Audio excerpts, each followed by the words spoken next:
Welcome back to the series of videos for organization and management.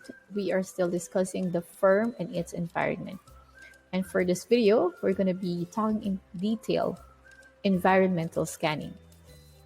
Environmental scanning is the first step in strategic planning, and it is defined as the process that takes into account both external and internal environment. This is important in the sense that business organizations has to be responsive to the prevailing and upcoming situations or scenarios. The environment is something that business managers cannot change, but something that business has to live with. Now, its purpose is to identify strategic factors, those internal elements and also external elements that will determine the future of an organization, a business, or a corporation.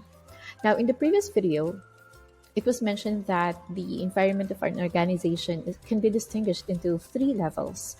So we have the general environment, the operating environment, and also the internal environment.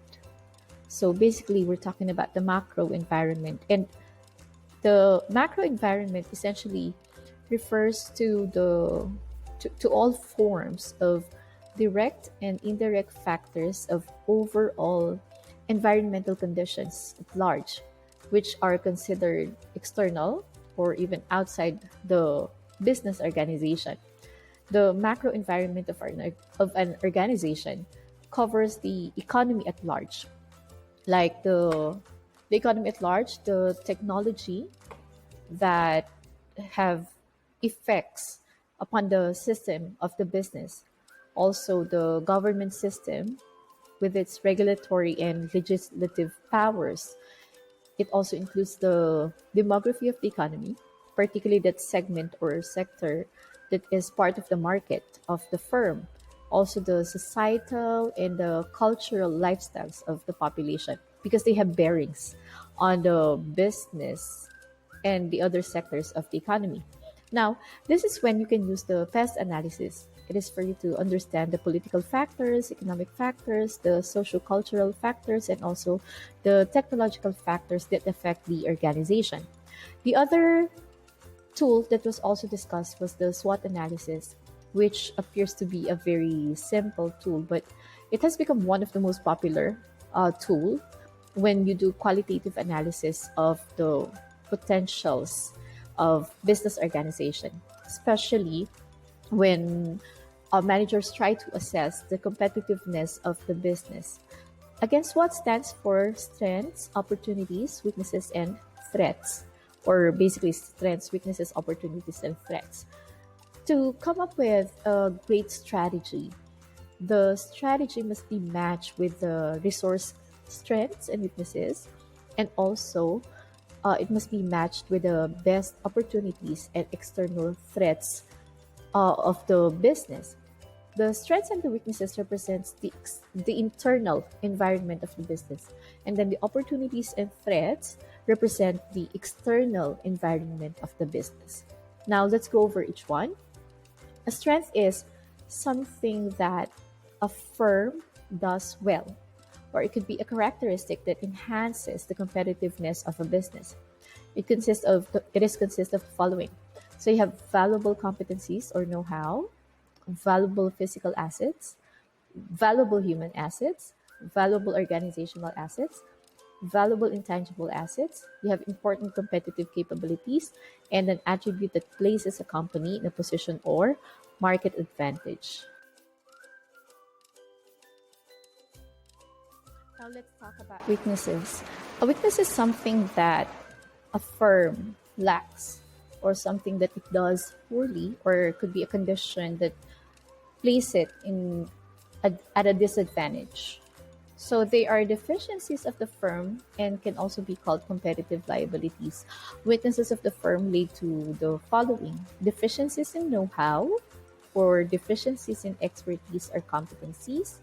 You have lack of important physical, organizational, and intangible assets, and also missing capabilities in key areas. These are just some examples of weaknesses of companies or businesses. But again, it is something that the firm lacks, does poorly, or a condition that puts it at a disadvantage.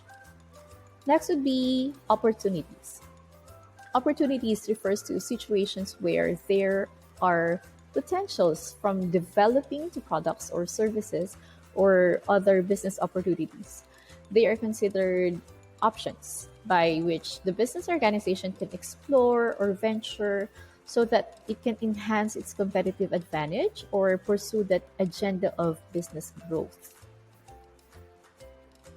Next would be threats. Threats usually come in the form of internal and external factors that may put the firm in uncompromising situation.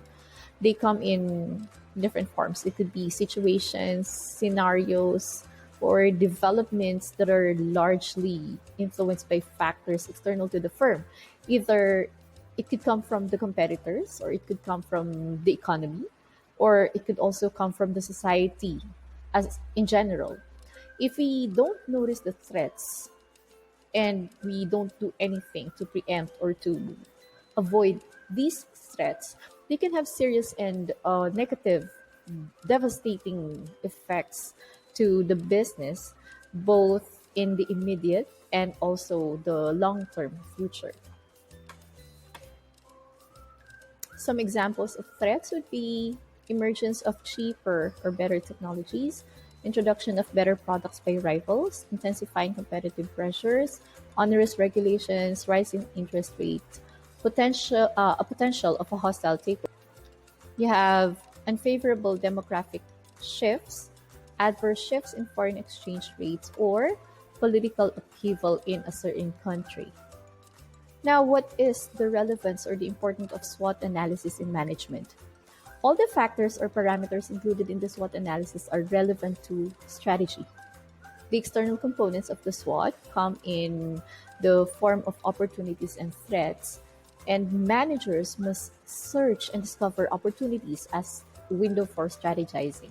On the other hand, the factors considered as threats for the firm should be avoided or should be converted itself into it has to be avoid converting itself into a weakness or something that would form part of the liabilities of the firm.